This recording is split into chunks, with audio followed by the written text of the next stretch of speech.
Qachonki Muso va'dalashgan vaqtimizda Tur tog'iga kelib, Parvardigori unga bevosita so'zlagach, u Muso dedi: "Parvardigorim, menga jamolingni ko'rsatgin, senga bir qaray." Alloh dedi: "Sen meni bu dunyoda hargiz ko'ra olmaysan." Lekin bandasini boyaga qiziqishini qanoatlantirib qo'ydi Alloh taolo. Ibrohim alayhisalom aytgan edi-ku: "Arini kayfa tuhil mauta." Parvardigor, o'liklarni qana qilib tiriltirasan, ko'rsat deganida, to'rtta qushni ol, hammasini boshini o'z, go'shini patlari bilan qiyma qilib chop aralashtir, to'rtta tog'ni cho'qqisiga qo'y, so'ngra ularning ismini aytib chaqir dedi.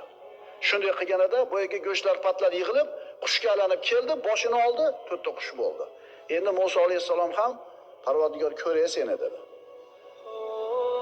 Alloh taolo aytdi: "Ammo mana bu tog'ga qara, men unga ko'rinaman. Men ko'ringanimda ana shu turgan joyda turib qolsa, sen ham meni ko'ra olaysan" dedi. Falamma tajalla robbuhu lil jabal ja'alahu dakka. Qachonki Parvardigori u tog'ga ko'ringan edi, uni mayda-mayda qilib tashadi.